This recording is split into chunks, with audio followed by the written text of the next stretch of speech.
What's up with the world? It's your boy CBJ. You're tuned into the Know It All podcast with my guy. I am the man, the myth, the legend. Some of you might know me as Coach V, Psycho V, Rudy V, Coach Rudy. Pretty much call me Hey You and I'll answer.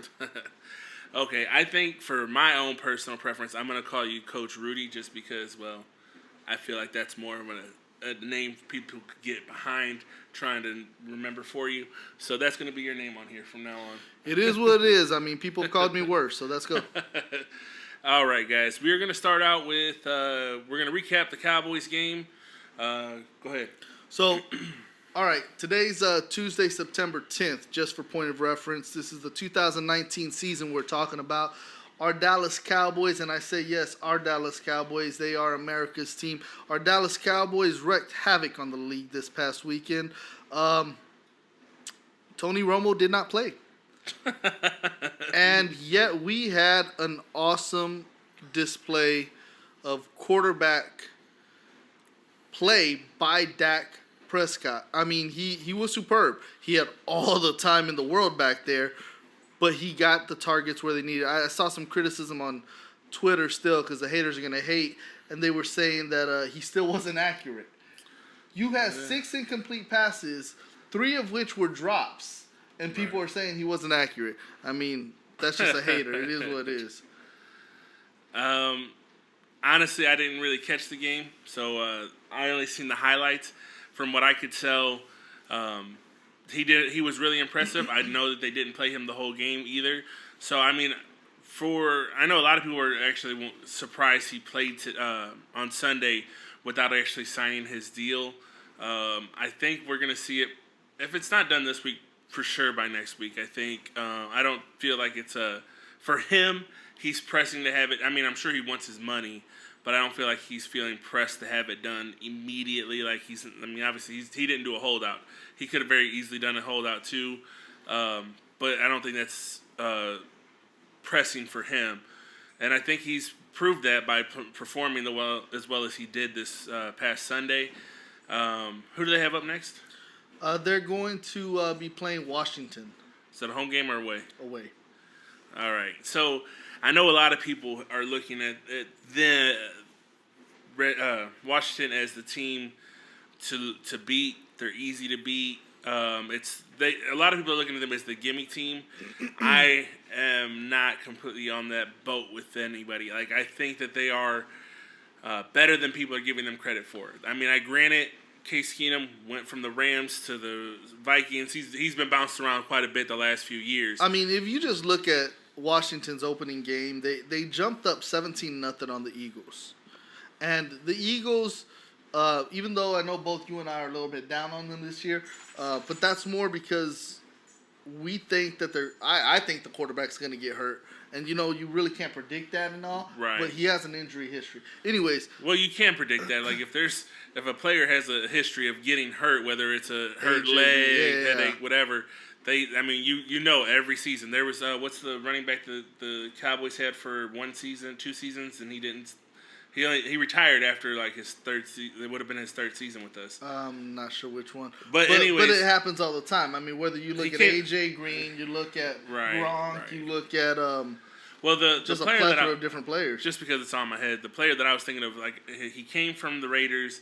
He hadn't finished the season. McFadden, yeah. He hadn't finished a season. We were worried whenever he came along, like, man, he hasn't finished the season. I don't know that he's worth having on the team. He luckily did finish seasons with us. But historically looking at it, you had 8 seasons in the league, didn't finish one of them healthy. And the only reason why he probably finished healthy at the Cowboys was because he was trading off on all his runs. Well, I mean, part of it, though, could have also been that when you're playing for Oakland and have nothing behind you, you can claim injury. That's true. When you don't want to be somewhere, you don't play through an injury. Yeah, that's true. And when the team's not going to take care of you, I mean, in Dallas, for all we know, he might have been hurt, and he just said, you know what, I can play. In Oakland, this injury would have held me out.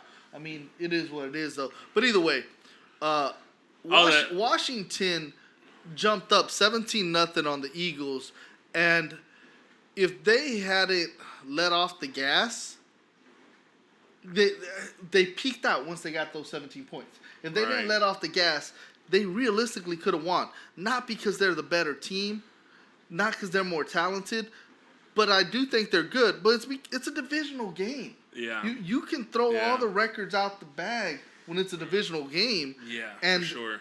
And Washington could have won that game. I think last year Washington might have split with them. But either way, Washington is a dangerous team, specifically in the division. And I say any team that you write off, especially when they don't make big changes or big things. Tennessee. This last week, Tennessee, everyone was talking about the Browns. The Browns. Right. And then Tennessee went and said, hey, we're an NFL team and we've been in the playoffs. We're for real.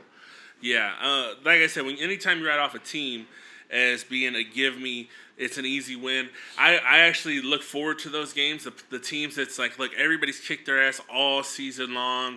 They've not won very many, and you see it every season. There's a team that's going to the playoffs. All of a sudden, they lose to the Bills or the Jets or whoever the lowest team on the totem pole is. And then not only do they beat them big. And it's inevitable. Look, it happens. It's the NFL. That's why they say any given Sunday, right? Yeah. So I always go back to, I think it was the 93 season, might have been 92 season. The Rams, the worst team of the decade. Yeah, I know that they had their ups and downs like towards the end of the 90s. But the worst team of the 90s statistically was the Rams. Yeah. They beat our 92 or 93 Cowboys, who only lost 3 games. Whichever one it was that only lost 3 games. They beat us then. Right. Why? Because we were their Super Bowl. Right. So when you're playing a team that's supposed to be better than you, you're going to get geeked up. Right now, you had Oakland last night. Even though, look, that was a divisional rivalry as well. But Oakland's big thing was everyone's writing us off right now because they beat. With this whole debacle and with as sorry as we were last year, people are talking ish on us. Right. So they got geeked up. They got the dub. Now, does that mean they're going to go 16-0? No. Does that mean that they'll win another game? No. This is true. I mean, looking at it, like I said, if you write off a team before they've even had a chance to prove it, the great thing about the kickoff of the NFL or any season whatsoever, you have to look forward to is everybody starts at 0. Everybody's got a chance to make it to the playoffs. Everybody's got a chance to go to the championship. So the first week is always exciting because everybody's like, okay, they're knocking the rust off. They're actually playing for the first time or, really getting into the groove of it. But it's also very much like it sets their tone for the season. If you start out losing, it's hard to keep the morale of like, oh, we're going to win this season. So for everyone that wins, they're going in the second week feeling great. Anyone that lost this week, they're coming in the week like, oh no, we're not losing 2 weeks in a row. So let me throw something at you. During this Cowboy game, the question was Zeke play? Right. So Zeke ended up getting 13 carries. Now, obviously, you get more, but some get taken away because of penalties. That's what happens all the time, right? Right. But he officially got 13 carries. Okay. He ended up with 53 yards, got a touchdown, had I think 1 or 2 passes thrown at him, right? And his backup, Pollard, the rookie, he had 13 carries.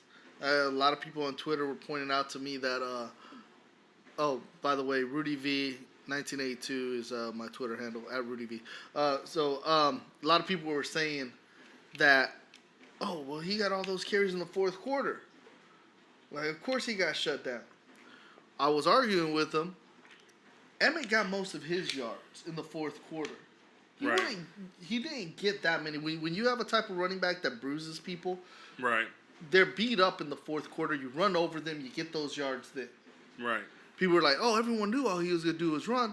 No, they didn't. You don't know the playbook yet on this offensive coordinator. You don't know what he's going to do. Speaking of...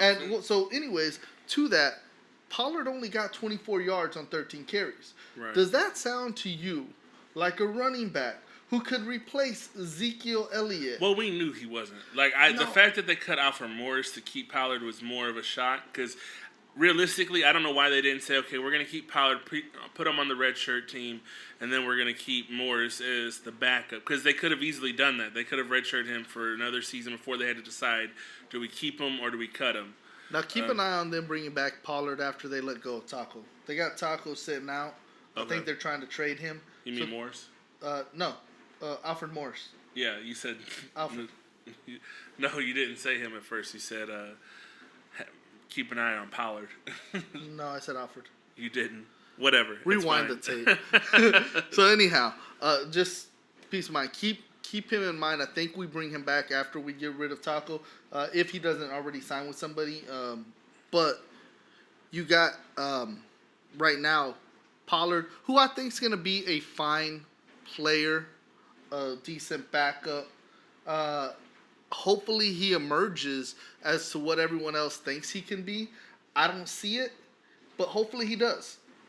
Maybe. I mean, not everyone's going to be Hall of Famers. We know that. So there's plenty of players that don't make it to the Hall of Fame, and if they do, they make it years after the fact. Yeah, so, you don't walk into those what was it that player from Kansas City, a running back, who started off in Baltimore as a backup running back. I mean, he was a Hall of Fame caliber guy, but Larry Johnson for like 3 years or whatever. You don't always get those. Right. I do want to say before we move on to the next thing, like I am a thorough hater of Kellen Moore. I hated him on the Cowboys, but I will say I was kind of impressed by the way that he was calling the plays. I don't know if that means Jason Garrett is more free to actually be a coach this time. I've heard that people are saying now that he's got a real coordinator, he can kind of focus more on the coaching instead of trying to call the plays and do it.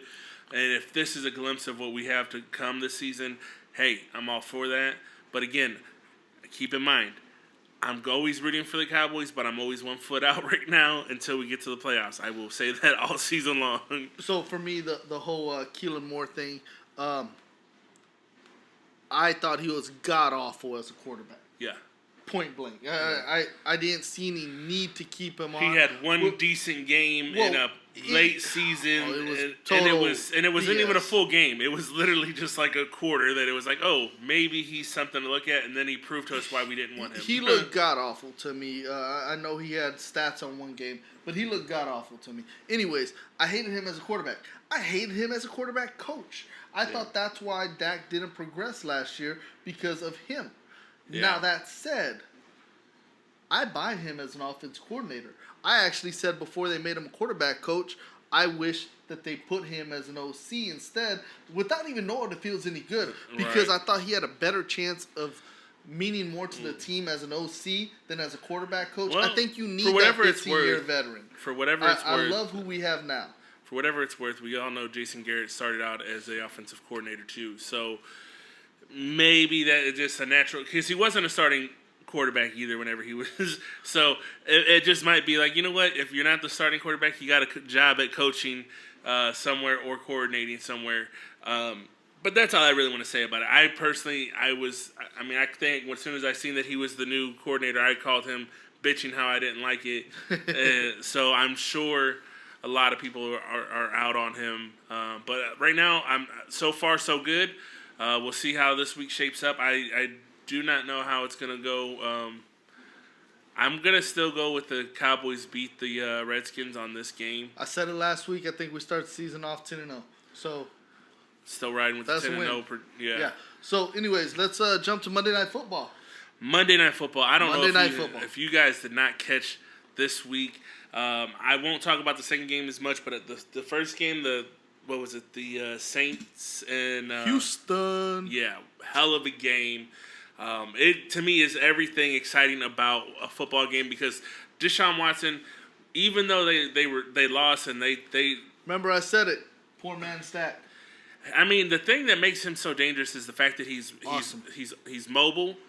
The fact that even when he's mobile, if you watched it, like I don't know if you could see, but what I seen was he was smiling as he was running out of that pocket. Most quarterbacks, when they're, especially young quarterbacks like that, once they're forced out of the pocket, they look serious and they're just determined to get where they're going. He actually enjoys that thrill of like, oh, they're coming for me. I know I got to break away for 10, 15 yards, and he was confident. Doing great. He's fast. He's got an arm. The part of the reason I say he's a poor man's Dak is big, and I don't think he's gonna be getting hurt. Now he's more durable. Yeah. We've had Deshaun throw more picks and get injured.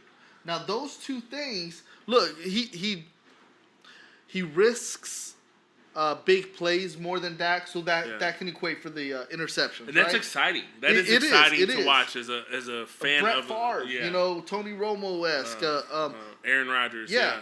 Those are big play, big reward type things, right? So I have no issue with that. The fact though that he does have a tendency of getting hurt, and I know they were saying that yesterday one of his hits might have hurt his back.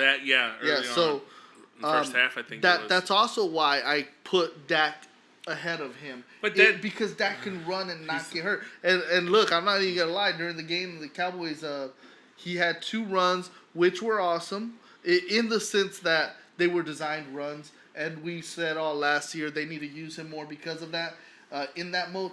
But he didn't get up with any injury. He's a bigger back. He's a bigger quarterback than Deshaun is, muscular wise. At least it appears that way to the naked eye. But Deshaun did awesome. Let's just jump to the end of that game. So obviously the fourth quarter, everything's on the line. I don't know. I counted the Saints to win. I was expecting them, especially as they started making their comeback because they were out early on. When I did see like the last few minutes of the game, and I was looking at it, I was like, "Oh shit!" The Texans actually pulled off a win and beat them. But then I realized, like, oh shit, there's still damn near 40 seconds left on the clock.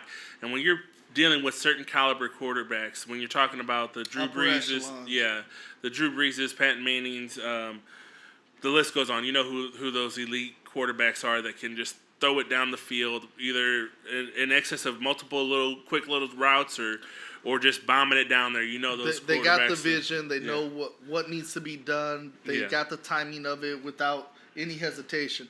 So first, before Drew Brees had to make his comeback, when I looked at the time and I saw there was 50 seconds for Deshaun Watson and Houston to go out there and try to win this game, I thought, oh man, they got all the time in the world. I understood there were no timeouts. And I looked at it as like, okay, they can very easily win this game. But to your point, when they scored with 37 seconds left on the clock, I thought, shit, this doesn't look good for Houston. Definitely, like, when there's 1 minute left and a good quarterback like a Deshaun Watson or anybody, if there's a minute left, or a minute and a half to a minute, he can very easily walk it down the field and do it. And if the right coaching and done the right plays, you can very well eat up the majority of that time. You can get down to 20 seconds. If we would have been talking 20 seconds and Drew Brees had that, not to say he couldn't have pulled off a Hail Mary or a couple great plays. But that would have been a different story. It would have been a lot more difficult. Especially because he only needed a field goal, too. Right. It's different when they're needing that touchdown. Correct. All he needed to do is get it to 30, 35, and right. He was good. So, with that being said, keep that in mind. If it would have been 19 seconds left, I would have been like, yeah, it's safe to say that they've won this game, especially if it would have been a whole touchdown they needed. Knowing they just needed to get one extra point just to get over, we knew. And I also want to say I think that was a BS call on the kicker being roughed on had they shanked it. I thought we were going into overtime. Even going into overtime would have been amazing if you would have asked me. But nonetheless, it played out how it played. It was great football. I enjoy your nails. You're watching it. You're like, man. I mean, my wife came in afterwards and was like, Jesus, why are you making so much noise? And I couldn't explain to her how great of a football. That he was having an affair. So, anyways, did you happen to catch? Because you brought it to my mind. Did you happen to catch the end of the Cardinals game?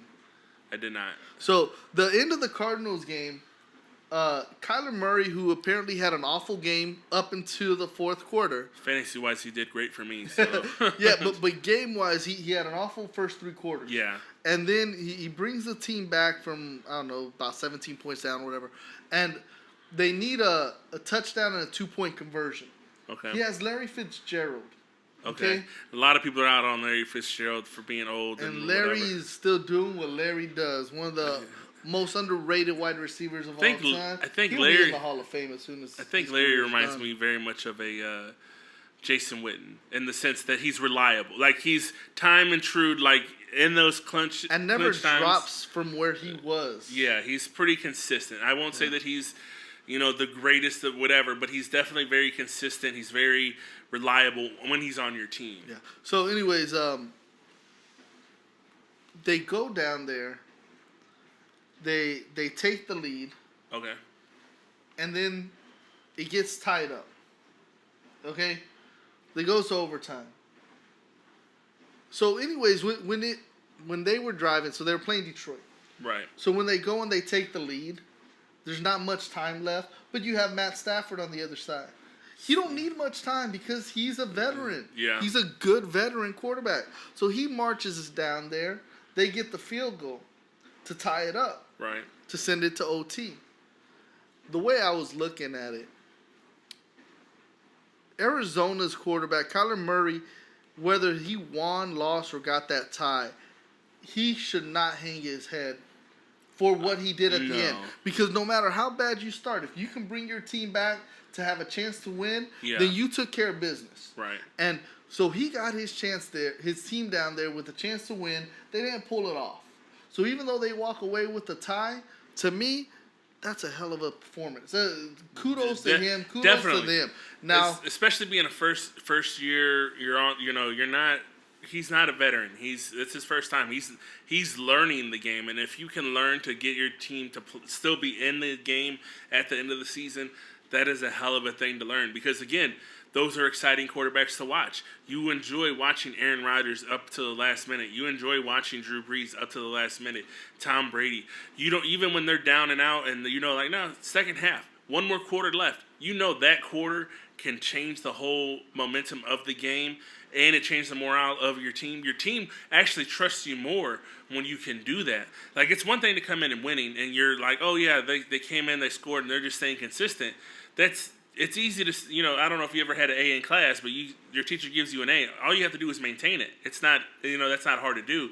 But if you're coming down from a low grade and bringing it up, that is a hard thing to do. And for him to actually come in and say, like, a lot of people were out on him in the preseason. A lot of people of him have really hard on him. And I think they're hard on him because he was drafted in both baseball and in football. They expect a lot from him. But I think he's going to be all right. I think he's going to be very much a quarterback. We're going to, like a Pat Mahomes, somebody we're going to be talking about for the next few years. He's in that new caliber. That new class of quarterbacks. So that was a great comeback. That was a great thing for them. For Detroit, hopefully it teaches them that they need to put their foot on the throat of their opponent next time. When you are up by as much as they were up by, and you have that close of an opportunity to win, you have to finish them off. When you don't, you kind of ask for this. Now, let's talk about one more game. Well, before we move on, I do want to say, as far as for Detroit, I'm concerned with, I don't know if it's the coaching, I don't know if it's the GM, I don't know really what it is. But I think one of the worst things they've done in recent years was get rid of Golden Tate. And I think we'll see that when Golden Tate comes off of his suspension and all that stuff. But I think he would, in my fantasy league, he did great there. I knew he was somebody that I hated to see on the field because so long as Golden Tate was playing with Matt Stafford, I knew it was going to be an issue. So I don't know what's going on as far as for that, but I do know that they're better than what they've shown because they have the talent. So it's up to them to actually utilize their talent that they have on their team. We'll go on to the next game. Okay, the other game I wanted to talk about, we're not going to touch on every game. It's just the games that stood out. The other game I was going to say, that Miami game. The Miami and Baltimore game. Now, the rumor is that after that game, several of the Dolphins went to the GM and said, I want to be traded. Now, it was kind of funny because Ryan Clark from ESPN said, truth be told, there aren't but maybe 2 or 3 players that played well enough that should think that somebody else might want them, which is harsh, and I wouldn't necessarily agree with that statement. Right. But I dig it. I understand it. It's the first game of the season. I couldn't see why you would want to be. Granted, it was a bloodbath of a game, but I think Fitzpatrick deserves a little bit more More respect got is. hurt. Oh, did he? Is that what happened? I didn't know that. He got hurt. So okay. Well, even still, when your quarterback goes down, I mean, he wasn't the only quarterback that went down that shouldn't have gone down. Who was it? The new quarterback for Jacksonville went down too, right? Yeah. So, I mean, it's Nick Foles. We expected. I didn't expect great things out of Foles, but I actually expected for the receiving core with him there, they were going to have a decent season. The fact that he got hurt literally after the first play of the game, I think it was, it throws a wrench on it. But his backup stood up and actually did pretty well. But back to the Miami thing, anybody that's trying to get out of there, I think that's poor sportsmanship. You're going through growing pains. Like, in all honesty, I've watched them switch through a lot of quarterbacks in the last couple of years, and I think it's just a matter of they're not really giving people time to learn the system. I cannot hate on someone who says, I only have 10, 12 years of playing. I want to be somewhere where we're trying to win. But, I mean, they got rid of Kenny Stills, and Stills he did well over there. If you're getting rid of some players who I consider to be our better players, yeah. If you're getting rid of them, I don't want to be here. No, but my point is, if Stills is supposed to be there, you're not playing. That's my point. If the better players that you've gotten rid of, and now you're up, but it's not necessarily their replacements that are wanting out. No, that's true. Those guys are probably like, cool, I'm glad he's out. It's the guys who are going to start anyways on defense or on the line or something that are like, say the only this person is going to be some garbage. When you're replacing the guy that got traded, Drake, none of those guys are asking to get sent anywhere else. Drake might be the only one that I could see that wanted to be moved because Drake is good enough. He's actually probably where he needs to be because he's not good enough to actually be on another team and be the starter. In my opinion, there's so many better running backs that are in the starting position. Kenny Drake is probably exactly where he needs to be, and if he's not, what other options are you going to have? You got maybe Buffalo. You got maybe sharing splits in Chicago. You're not going to run into a team that's the truth is, though, we know that trades don't happen all the time in the NFL. It's not like the NBA or MLB where mid-season trades happen. Well, especially early on. Especially early on. Like, it's too early for that. So, I think that's definitely the thing that you're looking at. Like, you're not going to get that trade that early on. Power rankings. All right. Well, that's enough of that. I think it's still early on. We'll see how things are unfolding. We're gonna get into the power rankings right now. So right now, quick look. ESPN's power rankings have the Patriots 1, Kansas City 2, New Orleans 3, Rams 4, Philly 5, Dallas 6, Chargers 7, Baltimore 8. Minnesota 9, and Green Bay 10. Those sound about right to you? Maybe not necessarily in that order. I'm honestly surprised with the Chargers this week. I didn't expect them to do as well as they did. I actually expected them to fall way down. So I will say the fact that they're even at 7 is pretty good for them. I don't know that I buy that yet. New England, I will say, was kind of impressive, but I don't know that it was a matter of them doing that great or if that was more of we were facing a poor Pittsburgh in that game. Well, I've felt for the last several years that if you're going to beat New England, especially if you're going to your best chance to beat New England, and in case Mo. In case you didn't know, there's a dog in studio. That's what that noise is. Someone's knocking on the neighbor's door, so sorry for that. I was showing, yeah. Anyways, if you're going to beat New England, the time to beat them is in the first 4 or 5 weeks. This is true. That said, New England is still New England, and they're a very capable team. So for them to tee off on Pittsburgh, I think that part, like what you were saying, comes to the first few weeks of the season, it's anybody's ballgame. Right. So Really I don't mean, matter. they're coming off of being the Super Bowl champs, and usually Super Bowl champs are always going to be ranked higher that first, couple weeks out. And Pittsburgh lost a lot. Yeah. I mean, but one thing about that is, and you see me smiling here, because my point in the value of a running back has always been there's a big drop-off between great running backs and good running backs. And I believe Pittsburgh has a good running back in Connor. I believe he's good. Right.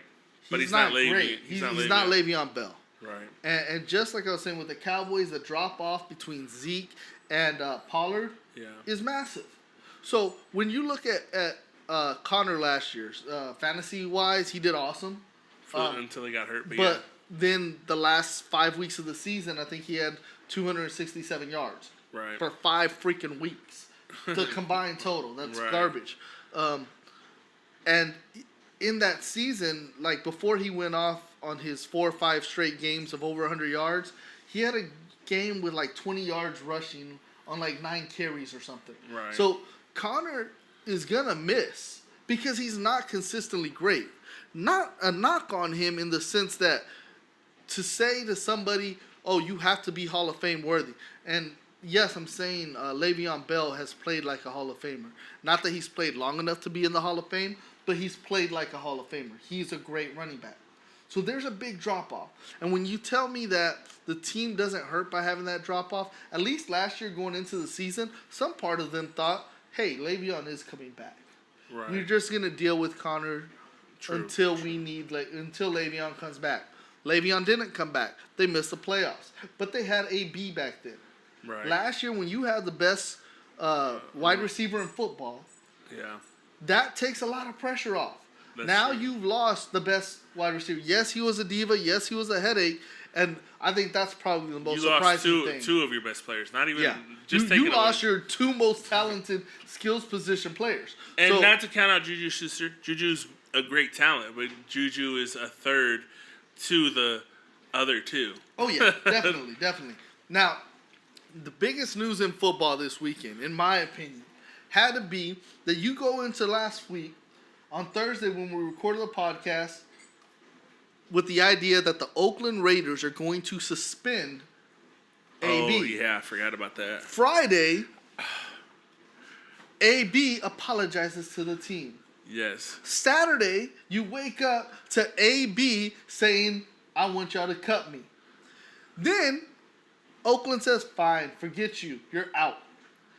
And then, 30, 40 minutes later, he's a New England Patriot. I want you to know that text him. I don't know if I text him or called him, but either way, I let him know that what pisses me off about New England right now is they played so great without him.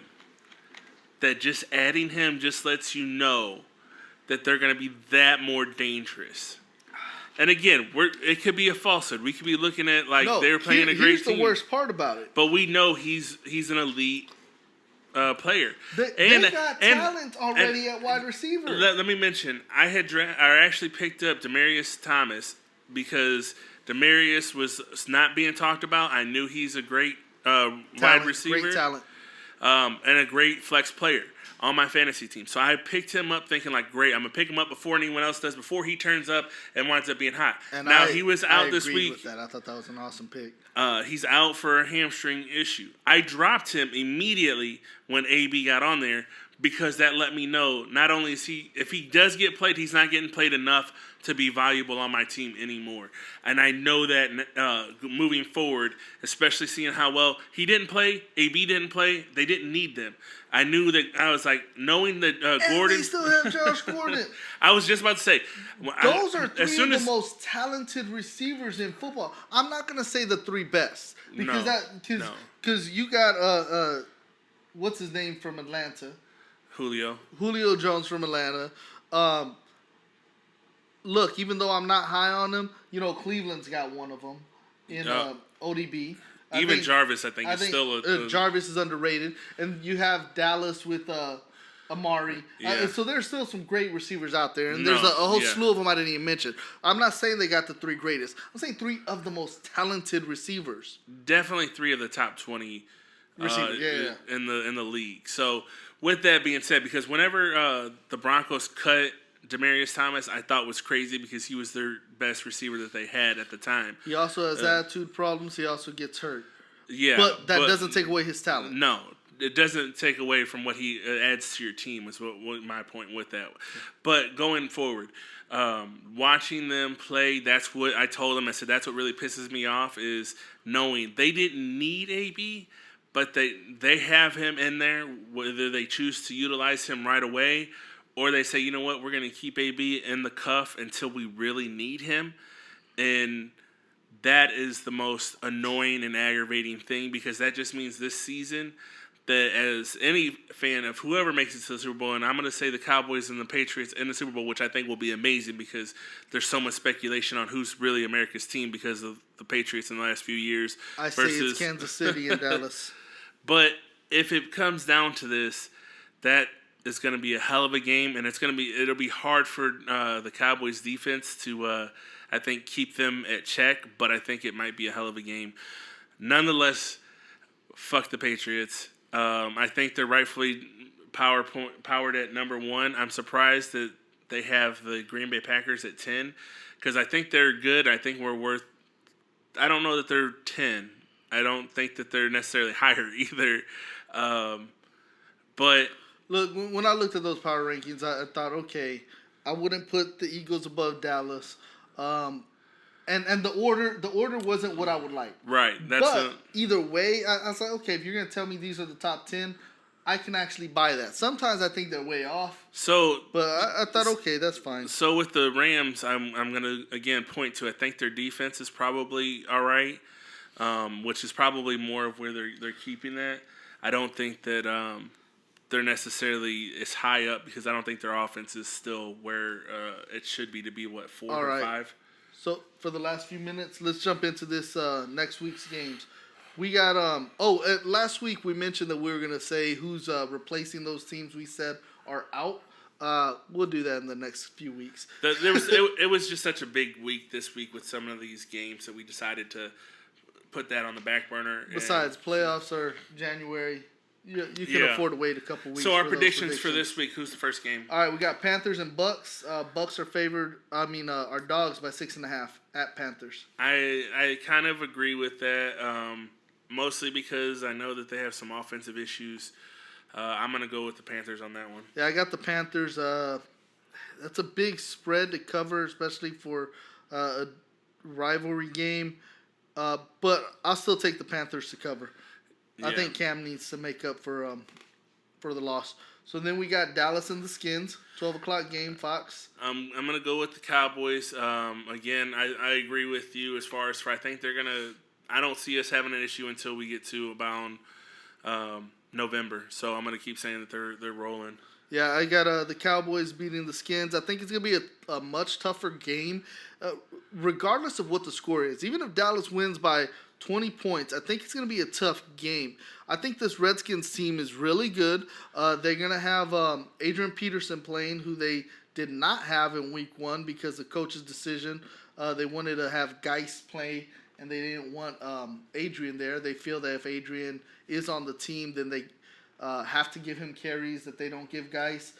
Geis got hurt, so we'll see what happens there. But I got the Cowboys, and I got the Cowboys covering. Then you got the 49ers and Bengals at the Bengals. I'm going to go with Cincinnati on that one. I'm a fan of Dalton. I think that 49ers, they won last week too, didn't they? Yeah. I just think that the Bengals have been around together longer, so the camaraderie of the team, they're probably just a better team collectively than the 49ers. Cincy, I'll take Cincy. If it was at San Fran, I'd probably take San Fran. It's a coin flip game. I take Cincy to win, Cincy to cover. All right, then we got on. Chargers and Lions at the Lions. So this is a very difficult game for me because I really feel like, again, there's talent on the Lions, but I hate to say it, I think I'm going to go with the Chargers because they just were impressive last week, and that's really the big factor on that. They had to. Wait, is this at home for the Lions or? It's at home for the Lions. See, the Chargers had to hold on to dear life to hold the luckless Colts off. I think Lions are going to take care of business because they blew that win and ended up with a tie. Yeah. I got the Lions to win. I'm going to change mine to the Lions just because it's a home game. And you're right. They did just take that loss. The Chargers are not going to be an easy team Vikings for them to beat. Packers? I'm going Packers because they're at Lambeau. I very rarely go against Green Bay at Lambeau. And it's the Vikings that they're going against. So, once again, just like you, it being at Lambeau, I got the Packers. Colts at Titans. I'm going to go with the Titans. They were impressive last week, plus the Colts are still figuring their thing out, although Marlon Mack did do very well. So it could be anyone's game. It depends on who's controlling the tempo of the game, really. I still think the Colts end up with 6 wins this season, but this isn't one of them. I think the Titans. Patriots at Dolphins. Now, the Patriots are favored by 19 points. Now, here's the funny thing. I was reading something that he's got as many losses in Miami as he does at Foxborough, which is only 5 losses. I don't think this is going to be a loss for the Patriots. With as bad as Miami played last week, they can't play any worse. But I don't see them playing well enough to upset even a division rival. I picked up New England as a defense for me this week because they're playing the Dolphins. So I'm expecting New England to win. Everyone was impressed by their defense this week. I'm still trying to figure it out, but I'm going to go ahead with them. All right, Bills at Giants. I'm going Bills on this one just because I have no faith in the Giants. I still think that they're still figuring out their stuff. Look, honestly, I think the Giants played well, even though they got their butts kicked by Dallas. And the Bills had no business winning that one. They were down 16-0 to the Jets, and then they came back. That said, they're going to sweep New York. I take them over the Giants as well. You got the Seahawks at the Steelers. This one's difficult for me because they played so bad. But I'm going to go with the Steelers because I don't think they're going to go 2 games with bad performance. I think they got a lot to prove this time around. Jesus, I hate you. What I don't like is that Seattle's coming all the way from the other coast over here. Yeah. And I think the Steelers have a get-right game. They need to get right. Yeah. Look, if the Steelers lose this one, you might want to write them off the rest of the season. I told you the first 4 games Seattle, don't matter. Yeah. But unless you lose all 4. And it matters if you lose all 4. It's hard. We've seen the Cowboys start off losing, and they fought their way to still try and stay in a playoff run. So it's not impossible. Not impossible. But I'm with you there. I take the Steelers just because they're at home and Seattle's having to travel that long distance. Then we got the Cardinals at the Ravens. I'm going to pick first because it seems like I'm copying you. I'm picking the Cardinals to win this, and it's not because I think that the Cardinals are great or because I think that the Ravens are trash, even though I would lean more towards the Ravens being trash. But no, I would take the Cardinals here, even though it's on the road. All right, I'm going to go with the Cardinals. I think, like I told you before. See, he copied me. I think Kyler Murray has a lot to prove. I think he did well in the last game, so I think that he's gonna still be trying to continue that. All right, Jags at Texans. I got Texans all day. I'm going Texans just because the Jags lost their quarterback. So. And I think the Texans really could have won that game against New Orleans. They played well enough too. They lost. It was what it was. With that game, I know New Orleans got like 6 sacks, but I don't think that their defense played that well. I thought that they still showed that they were vulnerable. We'll see what happens to the rest of the season. I think the Texans they got out-coached, in my opinion, but I still think that they're a good team. Yeah. I'm still picking them to win their division, and it starts with a win against the Jags.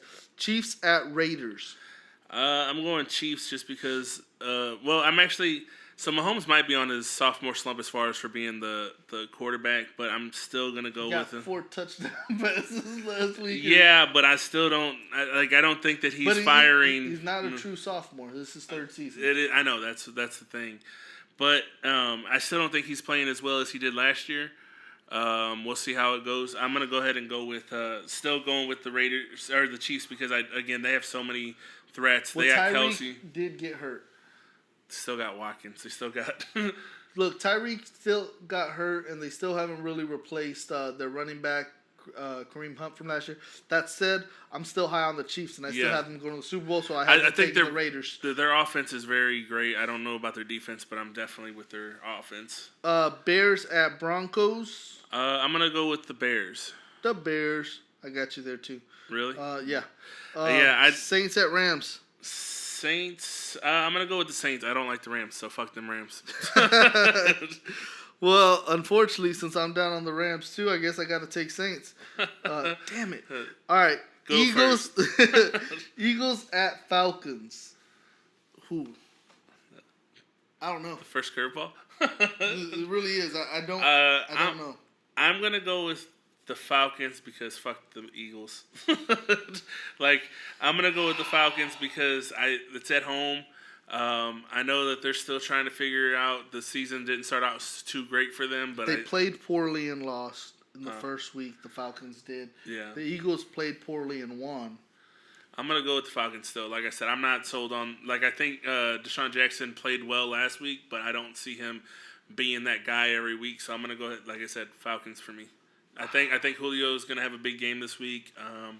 I think Eagles have a weak secondary. You know what? All Falcons can do is pass anyways. I'll follow your lead again. I'll take the Falcons. It being at home. If it was in Philly, I'd take Philly. Probably. And it's not me being a Philly hater, even though I hate Philly. It being a Sunday night football game, at home for the Falcons, I'll take them. Yeah. Now, Monday Night Football. The ugly Browns versus the ugly Jets. I take the Jets. For me, it's not even a question. You got Le'Veon Bell.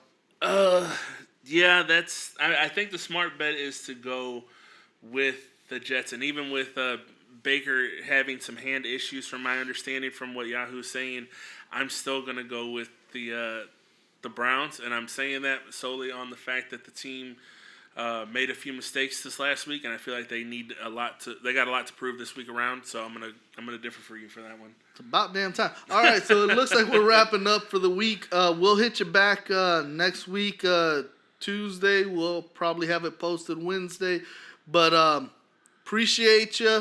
Appreciate the love. Remember, if you want to tweet me, I'm at RudyV1982. And I'm at SleepyJ. That's SLEEP_E_J on both Twitter and Instagram. If you guys want to follow me, tweet me, comment on a post that I do on there. Also, just so you know, everything that we are doing is brought to you by sleepyj.com/beats. If you need beats, go ahead and go there.